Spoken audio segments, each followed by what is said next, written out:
Mkuu wa mkoa wa Geita, Martin Shigela, ameonyesha kukelwa na kitendo cha mkandarasi wa kampuni ya Sichuan Lodge and Bridge Group Corporation Limited kwa kushindwa kukamilisha ujenzi wa mradi wa barabara za lami taktiki wenye urefu wa kilomita 17, mradi ambao ulitarajia kukamilika Februari 19, 2025 katika halmashauri ya manispaa ya Geita.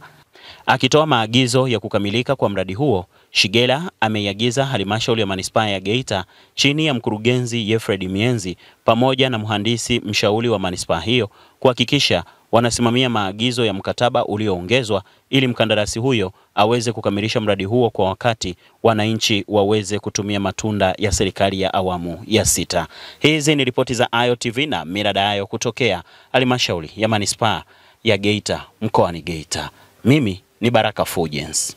Changamoto hii iliyoletwa na serikali yetu ya awamu ya 6, kidogo barabara limeboreshwa vizuri, miundombinu itakuwa vizuri na tutashukuru kwa hilo, ila tu linacheleweshwa mno kuisha, muda tunahangaika. Ndio maana mnasema kokoto mara zinazolewa zinafanyaje, watu wanahangaika kupita. Mkandarasi afanye haraka, malize, maendeleo yaje mapema. Ukikamilika huu mradi tutapata maendeleo mazuri, tutatuletea maendeleo mazuri katika mkoa wetu wa Geita. Hata sinzia zikipitika lazima fursa zitakuwepo za biashara.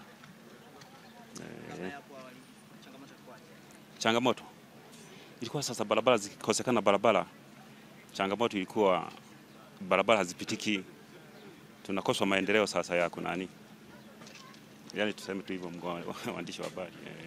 Mkandarasi alishindwa kumaliza mradi ndani ya muda. Kwa hiyo tulifuata zile terms za mkataba ambapo tulimuingiza kwenye liquidated damage. Maana yake ni fidia ya makubaliano na employer. Maendeleo ya mradi mpaka sasa hivi ni 61% ukilinganisha na matarajio ya 95%.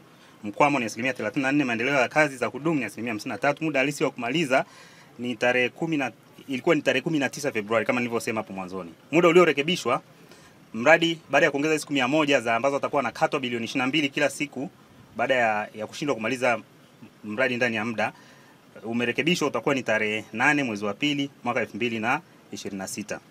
Taarifa ya fedha, mkandarasi ameshalipwa jumla ya kiasi cha bilioni 8.06 nikiwa na maanisha ni IPC mpaka namba 7.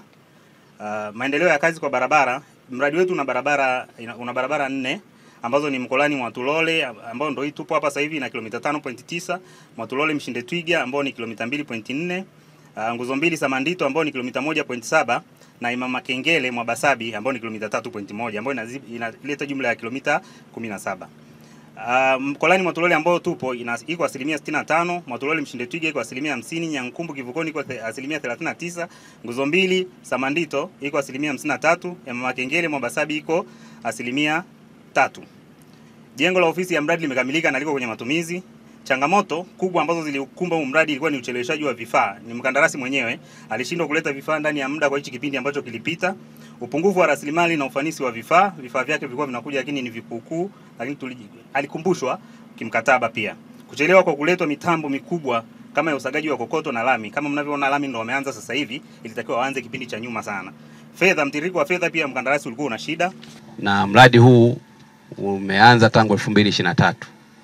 Na kwa mujibu wa mkataba ulitakiwa umeshakamilika, lakini mhandisi au mkandarasi ameshindwa kutimiza wajibu wake kwa mujibu wa sheria.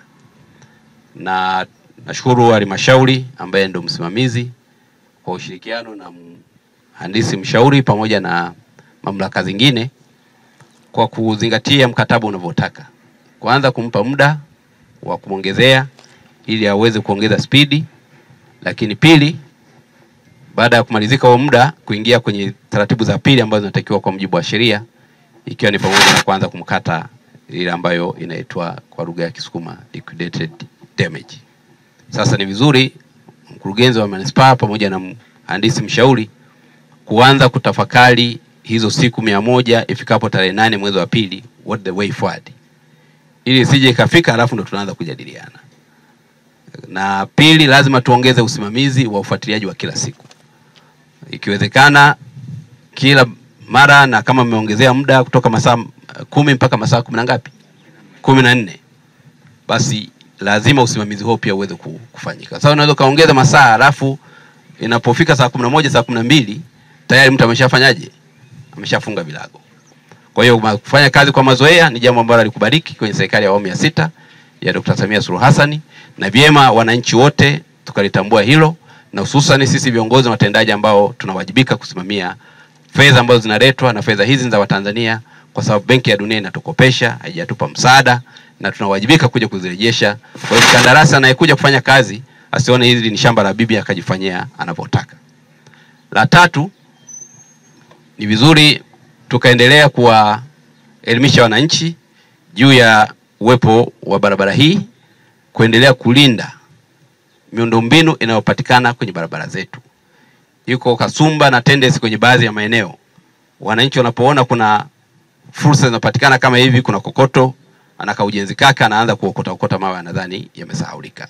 Haya mawe ni sehemu ya rasilimali ambayo inatumika kwenye ujenzi, na kwa hiyo kila mwananchi ana wajibu wa kuhakikisha kwamba miundombinu yote iliyoko hapa inalindwa, inatunzwa ili iweze kutumika kwa makusudi na malengo ambayo yamewekwa.